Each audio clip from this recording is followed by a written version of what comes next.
চেপ্টাৰৰ আৰু এটা learn in ভিডিঅ'লৈ সকলোকে চেপ্টাৰৰ স্বাগতম। আৰু এটা আমি এতিয়া ভিডিঅ'লৈ আলোচনা কৰিম সকলোকে ক্লাছ স্বাগতম। 8ৰ 9 নম্বৰ চেপ্টাৰ, যিটোত আছে ভয়। ভয় মানে সকলো ধৰণৰ ভয় থাকিব পাৰে। এই কবিতাটোৰ জৰিয়তে পাঠটোৰ জৰিয়তে আমি সকলো প্ৰশ্নৰ উত্তৰ আলোচনা কৰিম। তোমালোকে পাঠটো ভালদৰে পঢ়িবা। এতিয়া আমি আলোচনা কৰিম 1 নম্বৰ উত্তৰ দিয়া। 1 নম্বৰৰ কত লিখা আছে ৰবীনৰ 24 ঘণ্টাৰ লগৰীয়া কোন? ৰবীনৰ 24 ঘণ্টাৰ লগৰীয়া হ'ল ভয়। ইয়াত উত্তৰ আছে ভয়। খ নম্বৰ আছে ৰবীনৰ পৰিয়ালৰ নাম কি? ৰবীনৰ পৰিয়ালৰ নাম হ'ল বৰলা। তাৰপিছত আছে ঘ নম্বৰ আছে ফুটবল খেলি থাকোঁতে কোন ঢুকাল? ইয়াত আছে সত্য খুৰা ল'ৰাজন ফুটবল খেলি থাকোঁতে ঢুকাল। তাৰপিছত আছে ঘ ৰবীনৰ কেইটা সন্তানৰ পিতৃ? উত্তৰ ৰবীন 3টা সন্তানৰ পিতৃ। তাৰপিছত আছে উত্তৰ ঙ জহিৰুদ্দিনৰ পেচা কি? উত্তৰ জহিৰুদ্দিনৰ পেচা ওকালতি। তাৰপিছত আছে চ ফুৰিবলৈ ওলালে ৰবীনৰ কাৰ লগত তৰ্কাতৰ্কি হয়? ফুৰিবলৈ ওলালে ৰবীনৰ পৰিবাৰ ৰমলাৰ লগত তৰ্কাতৰ্কি হয়। এতিয়া 6 নম্বৰ আছে পোনাহঁতে কি বলেৰে ক্ৰিকেট খেলিবলৈ বিচাৰে? উত্তৰ আমি ইয়াত দেখিবলৈ আছে পোনহঁতে কাঠৰ বলেৰে ক্ৰিকেট খেলিবলৈ বিচাৰে। তাৰপিছত আছে অফিচৰ কাম কাজ ৰবীনে কিয় মন দিব নোৱাৰে? এটা আনাৰী বয়ৰ বাবে অফিচৰ কাম কাজ ৰবীনে মন দিব নোৱাৰে। তাৰপিছত আছে 3 চমু উত্তৰ দিয়া। কেনেকুৱা কথাই ৰবীনৰ মনত ভয়ৰ সৃষ্টি কৰে? তাৰমানে কেনেকুৱা কথাই ৰবীনৰ মনত ভয়ৰ সৃষ্টি কৰে? ৰবীনৰ মৃত্যুৰ পিছত তেওঁৰ পত্নী আৰু ল'ৰা ছোৱালী কেইটা কি হ'ব? কৈছিল যে ৰবীনৰ মৃত্যুৰ পিছত তেওঁৰ ল'ৰা ছোৱালী কেইটা যে কি হ'ব? তাৰপিছত আছে তেওঁৰ পত্নীৰ স্বভাৱত গভীৰতা নাই। কোনো কথাই গভীৰতা ল'ব নাজানে। সোঁতত গা এৰি দিয়া স্বভাৱ। এনেবোৰ কথাই ৰবীনৰ মনত ভয়ৰ সৃষ্টি কৰে। তাৰমানে কৈছে যে ৰবীনৰ মৃত্যুৰ পাছত তেওঁৰ পত্নীৰ কোনো গভীৰতা নাই, একো বুজিব নোৱাৰে। তাৰপিছত তাৰ ল'ৰা ছোৱালী কি হ'ব এইটো তাৰ মনৰ ভয় আছিল। খ নম্বৰ আছে এদিন আবেলি অফিচৰ পৰাই আহি ৰবীনে কিয় খং উঠিছিল? উত্তৰত আছে এদিন আবেলি অফিচৰ পৰা আহি ৰবীনে দেখিলে যে ঘৰৰ সন্মুখৰ দুৱাৰখন খোলা। সৰু ছোৱালীজনী অকলে বাৰান্দাত আছে। তেওঁৰ পত্নীও বাথৰুমত আছিল। এনেদৰে দৰজা খুলি ছোৱালীজনী অকলে এৰি ৰমলা বাথৰুম যোৱাৰ বাবে ৰবীনৰ খং উঠিছিল। তাৰমানে আহি দৰজাখন খোলা দেখিছিল। তাৰপিছত ছোৱালীজনী খেলি মেলি বাথৰুমৰ দৰজা খোলা আছিল, সেইকাৰণে ৰবীনৰ খং উঠিছিল। তাৰপিছত আছে ঘ নম্বৰত আছে মাজৰাতি ৰবীনে শোৱাৰ পৰা উঠি কলৈ যাবলৈ ওলায়? তেওঁ ওলাই যোৱাৰ কাৰণ কি? ইয়াত লিখা আছে মাজৰাতি ৰবীনে শোৱাৰ পৰা উঠি জহিৰুদ্দিনৰ ঘৰৰ ফালে যাবলৈ ওলাইছিল।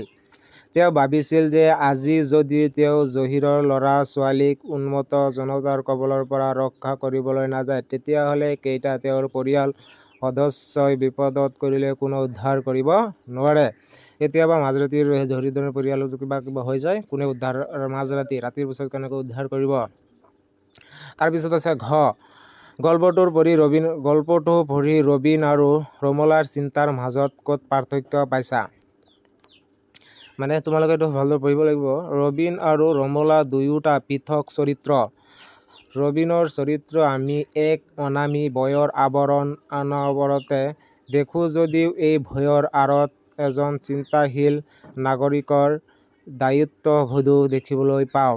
তাৰ বিপৰীতে ৰমলাৰ চৰিত্ৰ সহজ সৰল, সমাজৰ পৰিয়ালতাৰ পৰা আঁতৰত এক সৰল মনৰ অধিকাৰী। ৰমলা এক সৰল মনৰ অধিকাৰী। তাৰপিছত আছে 4 নম্বৰ কোনে কাক কেতিয়া কৈছিল লিখা। ক নম্বৰত আছে ক নম্বৰ আছে ইমান ভয়াতুৰ মানুহ মনত জনমত দেখা নাই। ইমান ভয়াতুৰ মানুহ মই জনমতো মানে একেবাৰে দেখা নাই। উক্ত কথাষাৰি ৰমলাই ইয়াত আছে উক্ত কথাষাৰি ইয়াত আছে হেৰা শুনিছে নহয়, উক্ত কথাষাৰি ৰমলাই ৰবীনক কৈছিল। উক্ত কথাষাৰি ৰমলাই ৰবীনক কৈছিল যেতিয়া ৰবীনে অফিচৰ পৰা আহি ঘৰৰ দৰজা খোলা দেখিছিল আৰু ৰমলাই ছোৱালীজনীৰ বাহিৰত এনে বহাই সোমাই থোৱা আছিল, তেতিয়া ৰবীনৰ ৰমলাক খং কৰাত ৰমলাই ৰবীনক উক্ত কথাষাৰ কৈছিল। তাৰপিছত হেৰা শুনি আছ কোনে চিঞৰি যেন কৈছিল, এইটো তোমালোকে এইটো ভালদৰে পঢ়ি লিখিবা।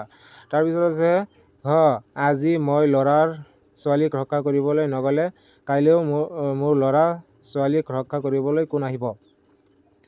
তাৰপিছত আছে এই কথাষাৰ ৰবীনে ৰমলাক কৈছিল। ৰবীনে জহিৰৰ ঘৰৰ যাবলৈ ওলোৱাৰ ৰমলাই কলৈ যায় বুলি কোৱাত ৰবীনে কথাষাৰ কৈছিল। তাৰপিছত 5 নম্বৰত আছে দফাটো পঢ়া আৰু তাৰ লগত সংগতি ৰাখি প্ৰশ্নযোগ্য থকা। কোৱাল জহিৰুদ্দিনৰ ঘৰৰ ফালৰ পৰা নহয় জানো? জহিৰুদ্দিন এই চুবুৰীয়া ঘৰৰ পৰা লৈ থাকোঁতে ওকালতি কৰে। ভদ্ৰ আৰু বিনয়ী ডেকা চুবুৰীয়া সকলোৰ লগতে ঢাল বিন ঠাইৰ মানুহে জহিৰুদ্দিনৰ ঘৰত আক্ৰমণ কৰিবলৈ আহিছে নেকি? ইয়াত আছে ক নম্বৰ উত্তৰ 1 নম্বৰ আছে কোহালটো কাৰ ঘৰৰ পাৰৰ পৰা আহিছিল? জহিৰুদ্দিন পেচা কি? কোন ঠাইৰ মানুহে জহিৰুদ্দিনৰ ঘৰত আক্ৰমণ কৰিবলৈ আহিছিল?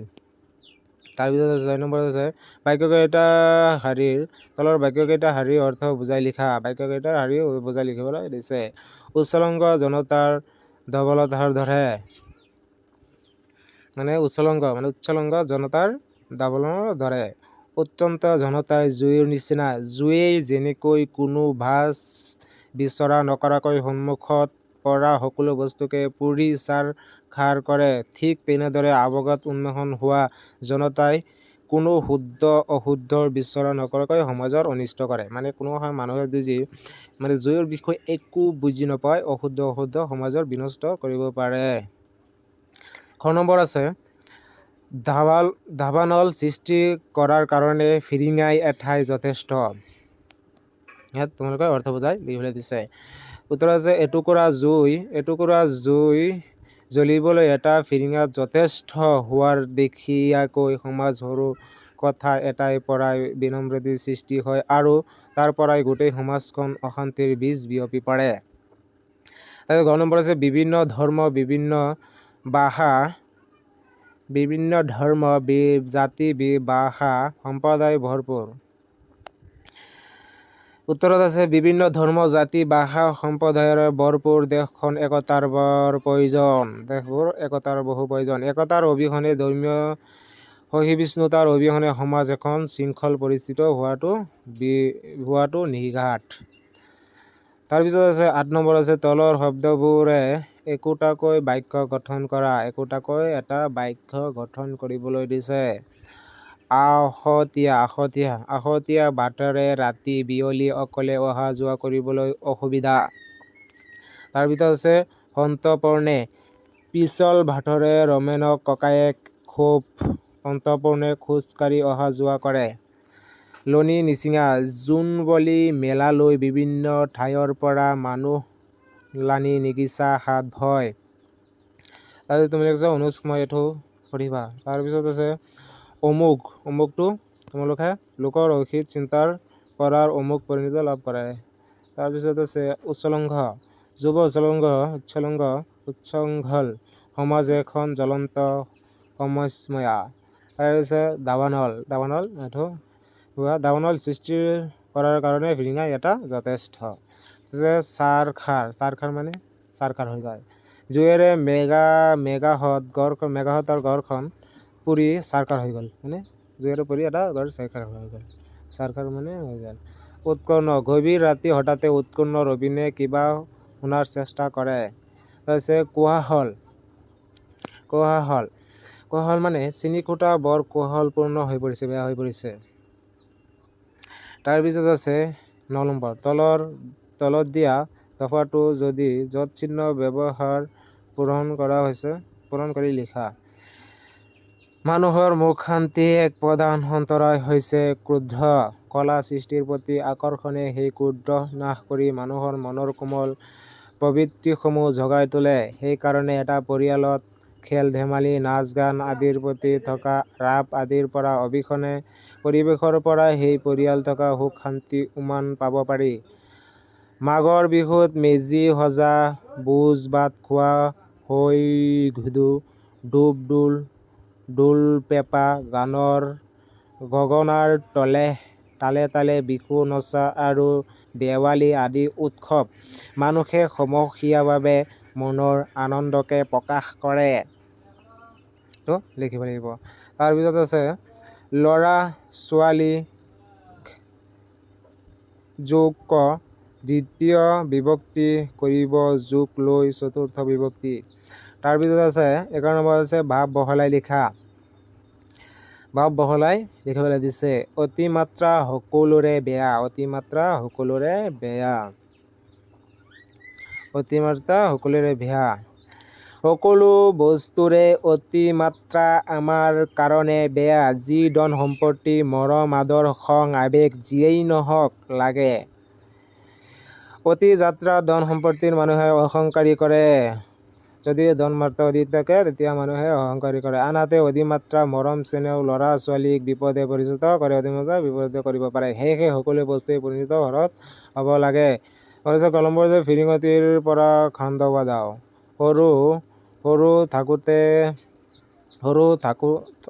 সৰু একোটা ভুল বুজাবুজিৰ পৰা একোটা ডাঙৰ ঘটনা হ'ব পাৰে। প্ৰায় দেখা যায় যে সৰু একোটা ঘটনাৰ পৰাই সমাজত ডাঙৰ বিশৃংখলতাৰ সৃষ্টি হয়। মানে সৰু একোটা ভুল বুজাবুজিৰ পৰা একোটা ডাঙৰ ঘটনা হ'ব পাৰে। সেইকাৰণে ভালকৈ বুজিব লাগে আৰু শৃংখলাবদ্ধ থাকিব লাগে। তাৰপিছত আছে 12 নম্বৰত আছে তলত দিয়া শব্দবিলাক সন্ধি ভাঙা আৰু পাতা। শব্দ ভাঙিব দিছে আৰু পাতা দিছে। ভাৱাবেগ সমান ভাৱ যোগ আৱেগ, ভাৱাবেগ। তাৰপিছত পৰীক্ষা, পৰি যোগ ঈক্ষা, পৰীক্ষা। নিঃশব্দ, নি যোগ শব্দ, নিষিদ্ধ।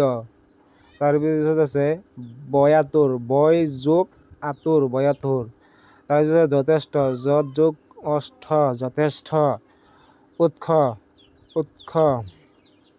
উৎ যোগ শৃংখল, উচ্ছৃঙ্খল। উৎ যোগ উৎসাহ।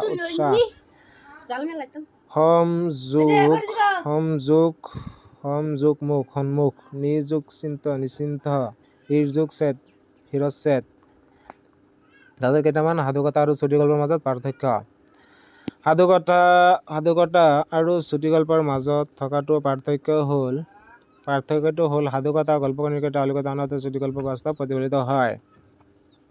তো সাধুকথা লিখিবলৈ দিছে। তাৰপিছত আছে সাধুকথাৰ বৈশিষ্ট্য। তোমালোকে এইটো কৰিব লিখিবা। কেইটামান আমি দি দিছোঁ, তোমালোকে এইটো কেইটামান লিখাই আছে।